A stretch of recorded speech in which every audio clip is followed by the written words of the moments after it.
Evangelho de Jesus Cristo, segundo escreveu o evangelista Mateus, no capítulo 21, versículo 23 ao 46.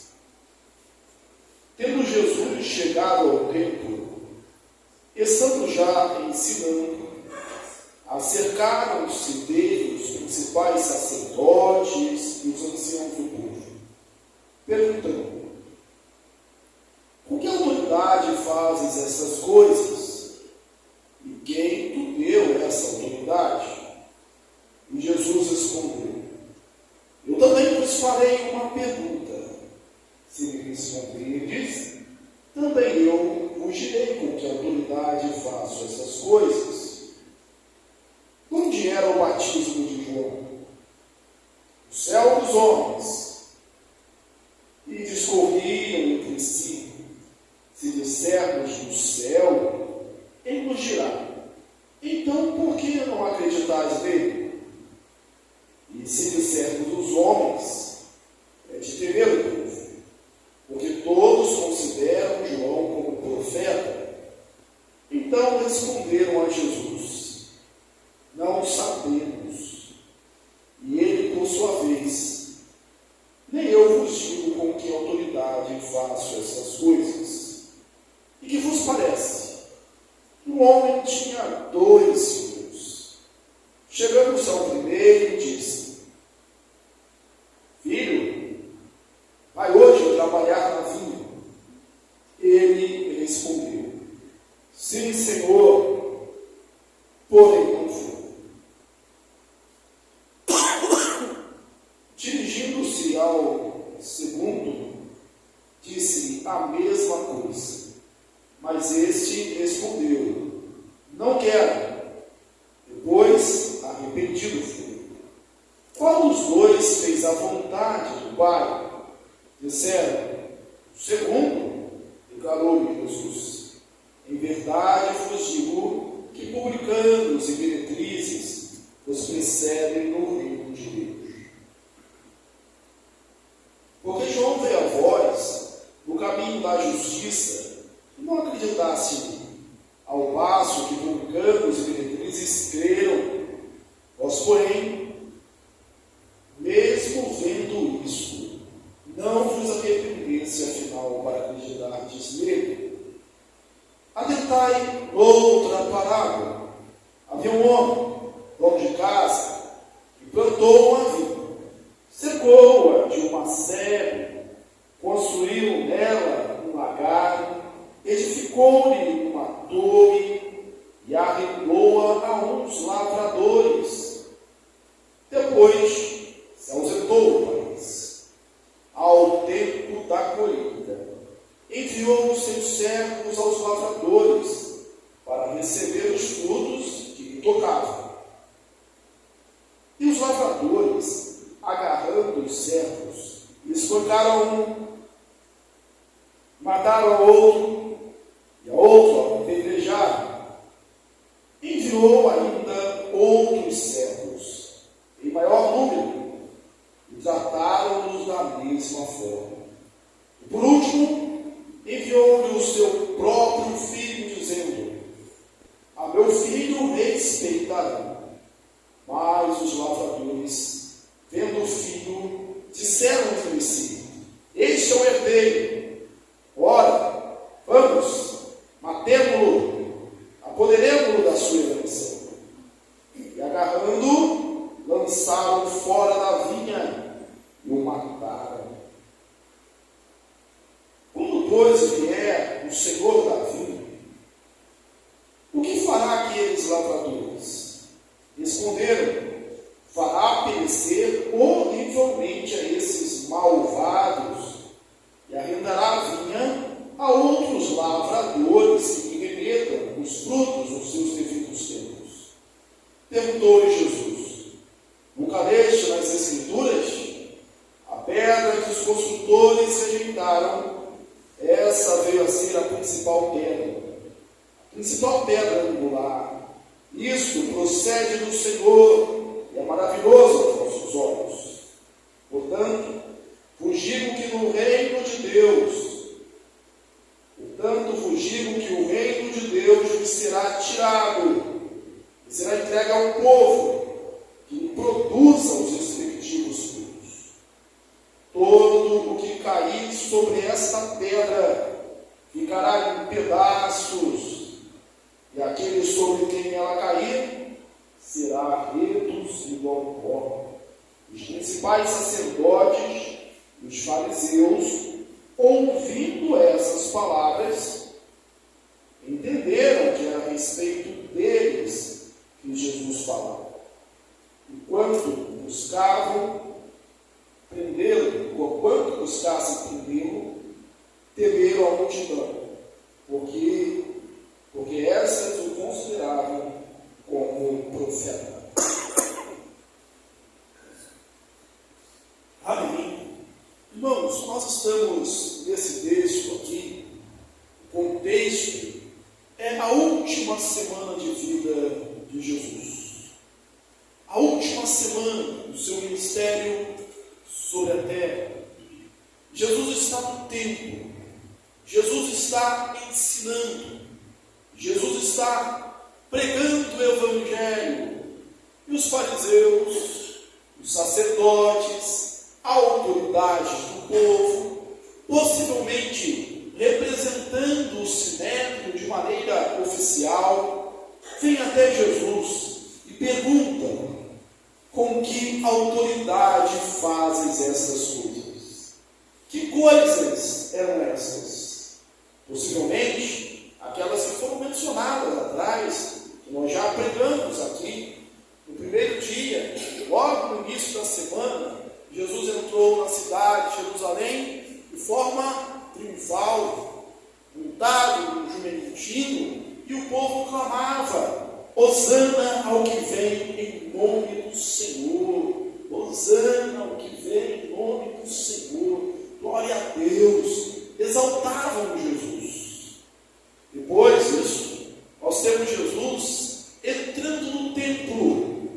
E você lembra que ele viu os vendilhões, viu a arruaça que havia no templo, se compravam, vendiam, os campistas que faziam da casa de Deus uma casa de negócios. E o que ele fez? Ele expulsou essas pessoas do templo, virou as mesas, bateu em todo mundo e depois curou ali muitos enfermos que chegavam até ele. Depois disso, nós vemos o Senhor Jesus amaldiçoando uma figueira que secou, justamente na manhã desse dia. E apesar da frustração, apesar do jejum que não aconteceu, porque ele foi até a figueira tentando ou esperando conseguir frutos, ele não vai a outro lugar, ele não para em outro lugar, ele não vai a uma casa para matar a sua fome, ele não procura alimento, ele vai direto para o templo. Em outro lugar ele disse que a minha comida é fazer a vontade do meu Pai. Cedo, ensinando no templo, apesar das adversidades, apesar das lutas. E aí chegam os fariseus, os sacerdotes, chegam as autoridades do povo e questionam a autoridade de Jesus. Irmãos, nós vamos meditar hoje sobre 3 atitudes ou 3 grupos que têm atitudes negativas em relação a Jesus. 3 atitudes negativas em relação a Jesus. A primeira delas é questionar a sua autoridade. Eles vieram questionar a autoridade de Jesus. Quantas pessoas ainda fazem isso hoje? Quantas pessoas negam que Jesus é Deus encarnado? Quantas pessoas negam que Jesus é Senhor? Quantas pessoas ainda hoje questionam, talvez mesmo dentro da igreja, mesmo aqueles de nós que se dizem crentes, dão honras, confessam com a boca, mas o coração questionam tantas e tantas vezes o Rei dos Reis, o Senhor dos Senhores. Mas Jesus sabia que aquilo era uma artimanha, era era uma cilada para prendê-lo por suas próprias palavras, possivelmente acusando-o de blasfêmia. Quem te deu essa autoridade? Você lembra que quando pregamos sobre a expulsão, a purificação do templo, a expulsão dos vendilhões do templo, nós dissemos que aqueles que trabalhavam no templo trabalharia comum.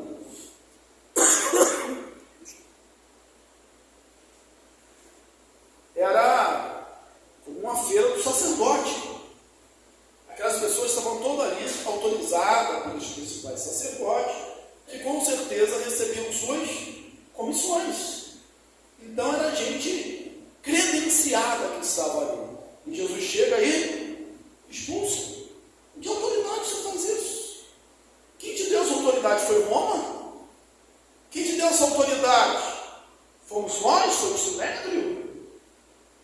A única resposta que Jesus podia dar era um silêncio que inclinaria, que tiraria talvez o seu crédito perante o povo, ou então a resposta que eles esperavam e que talvez condenassem Jesus por blasfêmia. Quem me deu essa autoridade foi Deus, foi direto do meu Pai. Ou pedir, como eles fizeram em outras ocasiões, mostra um sinal. E ele disse: nenhum sinal será dado a essa geração, senão um sinal de Jonas. Mas Jesus, como era a prática dele, ele propõe uma outra pergunta. É uma contra-pergunta. Me respondam. Se vocês me responderem, eu direi com que autoridade faço essas coisas. O batismo de João era de Deus? Era do céu? Ou era dos homens? Era de Deus, dos céus? Ou era dos homens, da terra?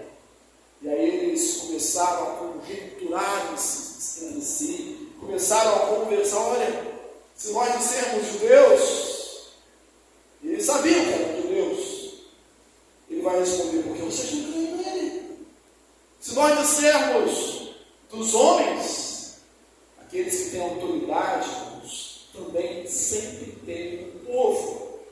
É de temer o povo, porque todos acreditavam que João era um profeta de Deus. E aí eles responderam: não sabemos. Irmãos, era função do Sinédrio, era função dos sacerdotes saber essas coisas. As coisas religiosas é dizer se uma coisa era de Deus ou não era de Deus, se estava certo, se estava errado. Era função principal deles. Mas para eles não confessarem a verdade, eles preferem confessar ou até mesmo inventar uma ignorância. E Jesus responde: também não funciona. Com qual autoridade faça essas coisas? Mas Jesus disse: quem tem olhos para ver, veja. Jesus continuou o discurso, por isso foi um texto tão longo. E ele propôs uma parábola, duas parábolas. Ora, havia um chefe de casa e ele tinha 2 filhos. E ele disse a um filho, ao primeiro filho: vai hoje trabalhar na vinha.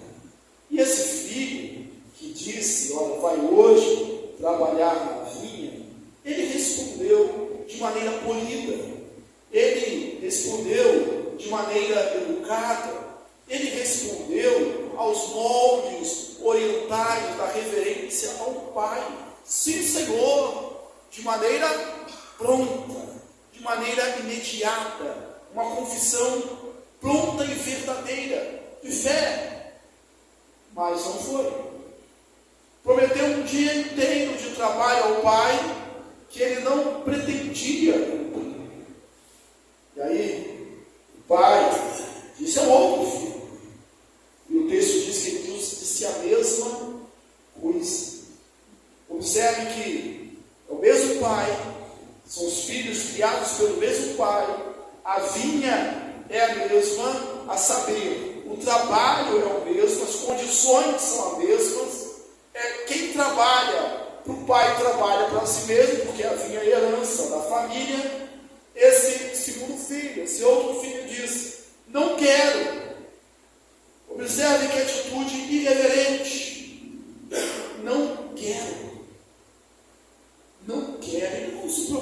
dar uma desculpa. Ele não se preocupou em mostrar algum motivo para o pai, simplesmente disse, não quero. Mas depois, arrependido-se. Observe que eles não responderam à pergunta de Jesus de quem era a autoridade, de onde era o batismo de João. Mas depois, eles respondem duas perguntas para Jesus. Aí quando Jesus conta essa história e perguntou, olha, quem fez a vontade do Pai? É aquele que disse não, é o segundo que disse não, mas depois, arrependido, foi. Arrependimento é metanoia, é mudança de sentido, é mudança de direção. Ele disse não, mas ele foi tocado pelo arrependimento, ele foi quebrantado, ele foi mudado, ele teve uma transformação na sua mente, e ele executou a vontade do Pai. Há promessas grandes que dão em nada. Aquele que diz sim, Senhor, e não faz. E aqueles dos quais não esperamos, que prometem talvez muito pouco, mas que se levantam, movidos pelo arrependimento, e vão. Aqui, de certa forma, embora a parábola seja muito pequena e simples, ela ecoa aquilo que a gente vê lá em Tiago, capítulo 1, no versículo 22. Não vos tornei apenas ouvintes da palavra, mas praticantes da palavra. É aquele que pratica, é aquele que põe em prática, é aquele que obedece. E aí Jesus faz a pergunta, quem fez a vontade do Pai? Aquele que foi trabalhar na vida. E aí Jesus disse assim, olha, eu vos digo que publicanos e meretrizes vos precedem do reino de Deus. Os publicanos, as meretrizes, são aqueles que de forma rústica, o publicano era um cobrador de imposto, o publicano era aquele que era mal visto pelo povo, era considerado como um gentio, como um cão. As meretrizes eram consideradas como nada. E esse povo, esses que escolheram, esses que disseram não para o Pai, com a sua atitude, esses que tinham uma vida promíscua, esses que eram marginalizados pela sociedade, esses de quem ninguém esperava nada. Quando João começou como precursor de Jesus, pregar o batismo por arrependimento, mostrando ali os pecados deles, muitos se arrependeram e creram.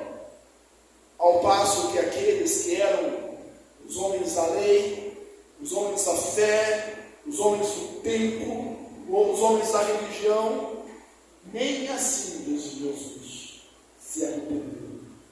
Eles estão à frente de vocês. Nas duas parábolas, os fariseus, escribas, sacerdotes, perceberam, talvez para eles tarde demais, que Jesus estava falando deles. Esse segundo tipo de atitude negativa em relação a Jesus é aquele que faz boas promessas e não cumpre. A figueira fez isso no caminho. Jesus chegou até ela porque ela tinha folhagens. E a figueira, diferente de outras árvores, ela primeiro dá o fruto e depois as folhas. Então, se tinha folha, mesmo fora de época, Jesus presumiu que houvesse ali frutos. Era uma grande profissão de fé, mas era uma profissão de fé vazia. Quantos fazem isso hoje? Dizem que vão fazer, prometem uma santidade ao Senhor, prometem servir ao Senhor, prometem fazer a vontade de Deus, e não vão, e não fazem, e não cumprem, e não põem em prática. Essa é a segunda atitude negativa. Mas há uma terceira atitude negativa. Aqueles que não dão frutos, não entregam os frutos. Jesus disse,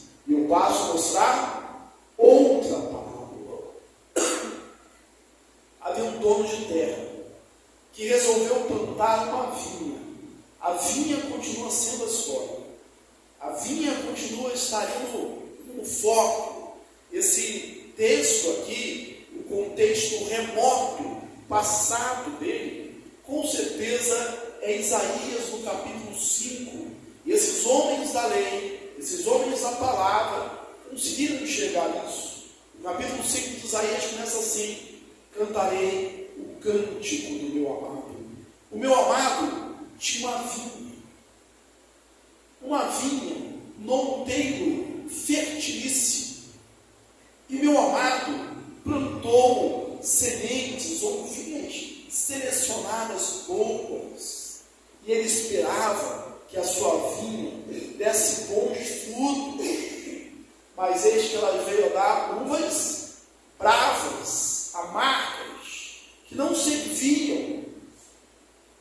O salmo que nós lemos aqui na devocional é o salmo de restauração, e diz que Deus tirou uma vinha do Egito e plantou essa vinha, o salmo 80, e essa vinha cobriu a terra, mas de repente essa vinha tornou-se produtiva, e os chacais, os animais do campo, simbolizando as nações, se apoderaram dela. E aí ele faz oração ao Senhor: vê, ó Senhor, visita a tua vinha. Ó Senhor, cura, salva, protege aquilo que a tua mão direita plantou. Então essa temática da vinha vai dizer que a vinha é o povo de Deus. A vinha é a igreja, a vinha é o povo. Ele plantou uma vinha. E o dono faz tudo, irmãos. Ele é que compra a semente. Ele é que planta. Ele é que cerca de uma sebe é uma cerca viva, para que os animais não entrem. Ele é que constrói uma torre de vigilância, para que observe se vem saqueadores ou animais. E essas torres serviram também para guardar alguns mantimentos e também para a própria habitação daqueles homens que trabalhassem ali. Ele fez tudo, ele preparou tudo, e depois ele contratou arrendatários, ele contratou peeiros, colocou na sua vida. Plantar uma vinha era um empreendimento a longo prazo.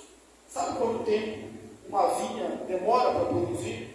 Essa primeira vinha, porque se ele plantou, a vinha não existia, ele teve que arar a terra. Aliás, era um solo que ainda não tinha sido experimentado para isso. Era um vinhedo novo. Demora 4 anos.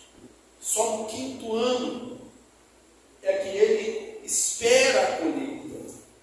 E aí, durante esses 4 anos, ele é quem manda a provisão, ele é quem sustenta, ele é quem manda fertilizante, ele é que faz as provisões, para esperar no 5º ano uma colheita. E aí, há um acordo, uma parte da colheita fica com os meeiros, com os arrendatários, e a outra parte ele tem como lucro para si. Embora seja um empreendimento a longo prazo, é que demora, mas depois dá rendimentos permanentes. Era uma prática comum naquela época. E aí ele manda os seus empregados, outros servos, para apanhar aquilo que era o seu direito. E quando esses primeiros servos vêm, o texto que eles espancam, eles batem, eles ferem, eles pedem, fazem. Uma coisa que eu quero destacar aqui logo no início, tanto a primeira como a segunda parábola vai demonstrar o amor de Deus. Por que não dizer a paciência de Deus? Um filho recebe uma ordem e não faz. O pai pacientemente vai falar com outro filho. Ele não pune de imediato. Aí ele fala com esse outro filho, e o filho diz na cara dele: eu não quero. E o pai só espera. Essa é a paciência de Deus para conosco. Essa é a paciência de Deus para com os seus filhos. a quem manda servos para receber os frutos, e recebe esses servos de volta, feridos, machucados, um testemunho de que eles não queriam pagar. O que ele faz? Envia um exército? O que ele faz? Manda alguém para puni-los? Não. Talvez tenha inspirado, a gente não sabe isso, uma outra colheita, e manda novos servos, e o texto diz, em maior número, e ao texto diz que a uns eles mataram, outros apedrejaram, outros expediram vazios. Mas o dono da vinha, o Senhor da vinha, tipificado aqui como Deus, ele é paciente, ele é longânimo, ele caminha um pouco mais, ele espera receber frutos, ele manda mais servos, e eles são despedidos da mesma maneira. Aquilo se sucede. O sentido é muito claro. Esses servos enviados são os profetas, que foram mortos, que foram cerrados ao meio, que foram apedrejados, que foram queimados. São os profetas. Aí Deus, no último esforço, esse pai, ele diz, eu vou enviar o meu filho amado. E esse filho amado, certamente é o filho único. E o raciocínio do pai é, porque é meu filho, respeitarão. O pensamento do pai, o pensamento do Senhor da vinha, parece bem diferente do pensamento dos arrendatários, tipificado ali naquelas autoridades religiosas. Se o pai pensou, vão respeitar o meu filho, quando eles viram o filho vindo de longe, e aí não é impulso, há premeditação, eles raciocinam assim, é o herdeiro. Talvez tenham pensado, o pai morreu, é por isso que o filho está vindo. A gente mata o filho, e agora nós ficamos donos da vida. Talvez as autoridades locais concordassem com ele, olha, se não tem pai, se não tem filho, vocês estão cuidando aí da terra há tanto tempo, a terra é de vocês. Talvez fosse hoje um uso capião, a terra é de vocês, é tudo de vocês. E eles pegam o filho. Com a lição do Evangelho de Marcos, que a primeira parábola dos dois filhos, só Mateus existe. Os três evangelhos sinóticos existem. E só Marcos diz que eles mataram dentro da vinha e depois jogaram o corpo fora. Mateus e Lucas diz que eles tiraram da vinha. Uma alusão clara a Jesus, que é preso no Getsemane e é levado, julgado e é condenado, ele é morto fora da cidade, fora de Jerusalém. E aí mataram o filho. Aí Jesus faz a segunda pergunta para aquelas autoridades religiosas. O que fará o dono da vinha quando vier? E eles prontamente, indignados, respondem, olha, tratará com dureza esses malvados, castigará severamente esses malvados, matará esses malvados e dará a vinha a outros que remetam os seus frutos no devido tempo. E aí eles entenderam que Jesus estava falando deles, que mataram os profetas, que iam matá-lo, porque era uma profecia em relação a ele mesmo. Isso aconteceu também no Antigo Testamento. A gente lê esse texto e lembra, por exemplo, de Natã. Lembra o que Davi fez? Davi adulterou com Betseba. Davi mandou assassinar a Urias e conseguiu esconder o seu pecado. Aí Natã, o profeta, vem até o rei e diz: rei, eu tenho um caso para te apresentar. Tinha um homem que tinha muitas ovelhas, e ele tinha um vizinho que tinha oração, que dormia lá com seus filhos. E esse homem rico, que tinha muitas ovelhas, recebeu uma visita. E ao invés de matar uma das suas ovelhas, ele foi e roubou a ovelha do vizinho e matou a ovelha do vizinho. E aí Davi, o rei, o juiz, se irrita e diz: quem é esse homem? Certamente ele deve morrer. Aí o que Natan diz? Eu sou. Aí o rei se quebrou, o rei entende.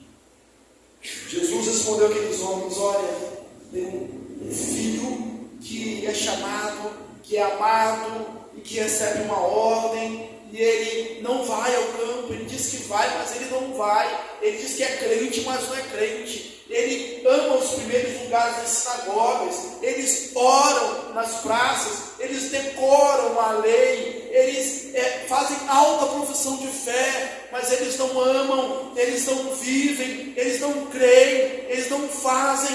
São vocês. E existem outros que não faziam, que não prometiam, que eram escória, mas se arrependem e fazem, e precedem vocês no reino. Os últimos serão os primeiros, os primeiros serão os últimos. Vimos isso lá atrás, desde o capítulo 19. Olha, tem uma vinha, o Senhor plantou a vinha, o Senhor deu todo o recurso, deu toda a provisão, todas as condições, todos os meios, todo o investimento, e Ele queria só a sua parte. E não se engane, meu irmão, minha irmã, o Senhor ainda hoje vem recolhendo os seus frutos. O Senhor da vinha vem à vinha, Ele não desiste da vinha, Ele não abandona a vinha, Ele não esquece a vinha, Ele não esquece a sua igreja, Ele não esquece o seu povo, e Ele vem buscar frutos, e é necessário que nós tenhamos frutos para apresentar.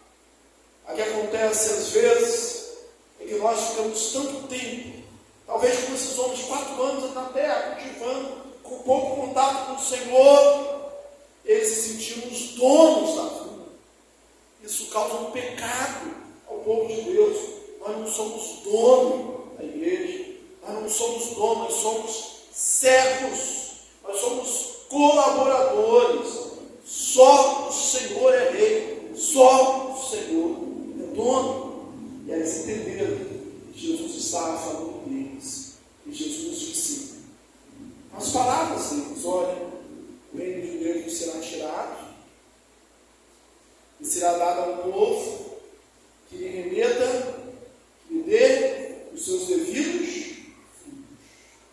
Esse povo é a igreja, composta de judeus e de gentios, de todos aqueles que confessam o nome de Jesus. E nesses mais de 2000 anos de história, a igreja tem dado muitos frutos. Temos produzido muitos frutos. Ela se estendeu pelo mundo inteiro.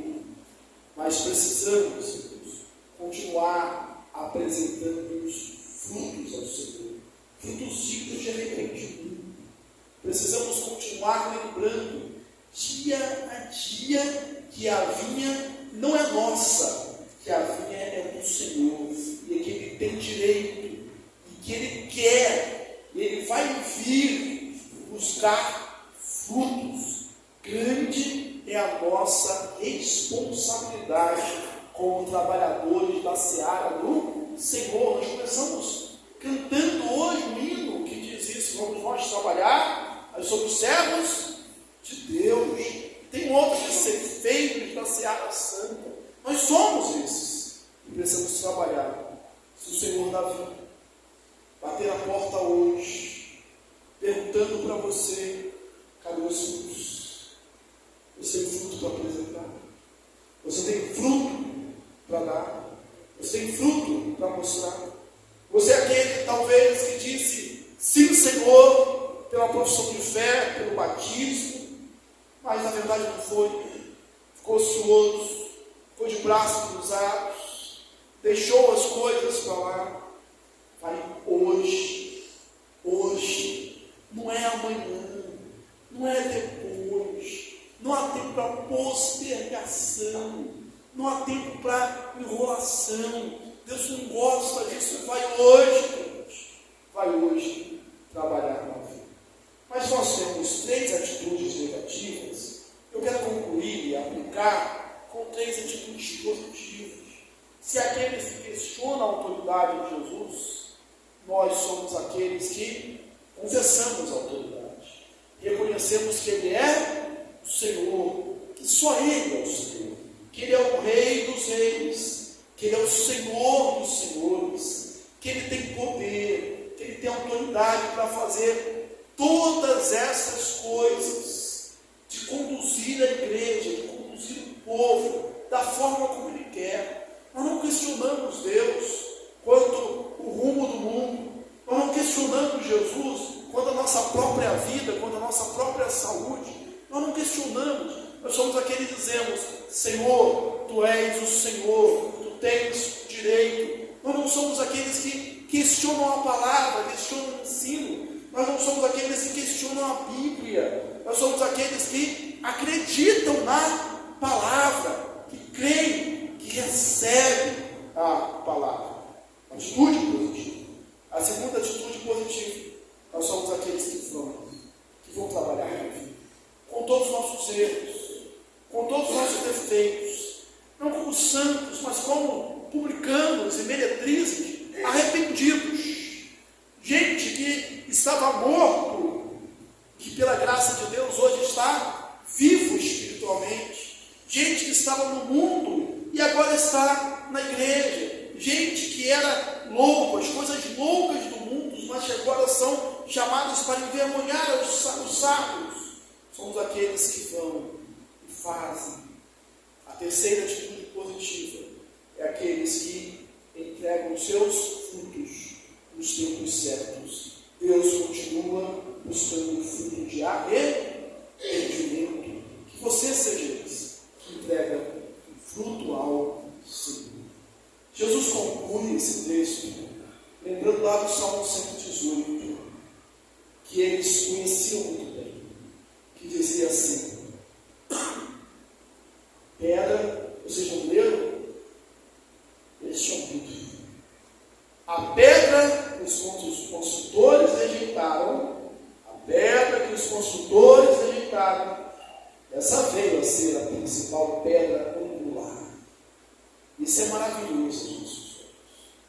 Os construtores rejeitaram a pedra, mas essa pedra veio a ser a principal pedra que sustenta todas as coisas.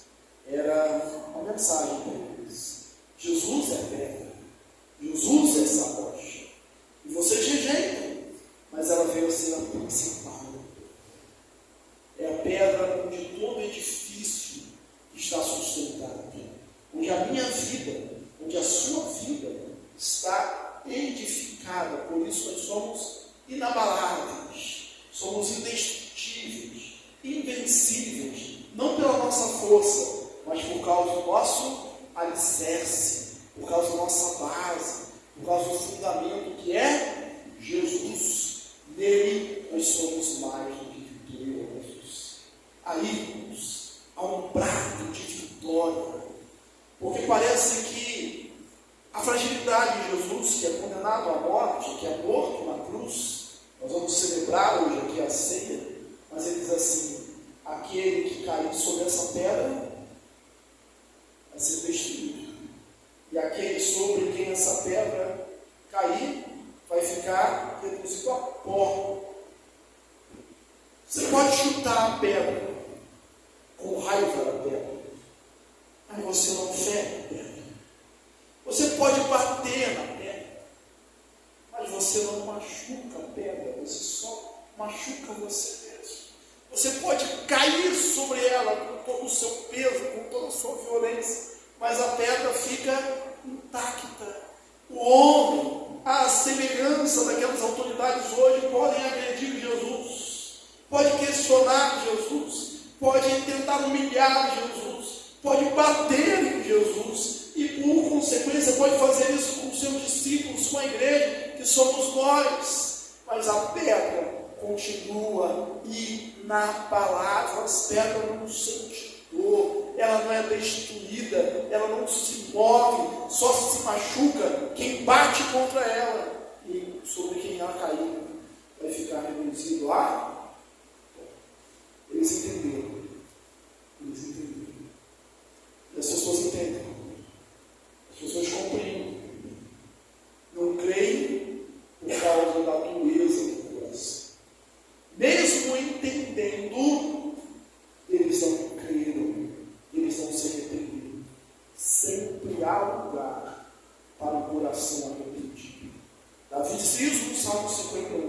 coração contrito, não desprezará os amigos. Mas ao invés de se arrepender do que eles estavam entendendo, eles procuravam um momento, uma oportunidade para matar Jesus. Só não faziam aquilo agora, naquele momento, por causa do povo. Eles sabiam que o povo considerava Jesus como profeta. Que possamos ter atitudes não negativas, mas atitudes positivas em relação ao Senhor Jesus.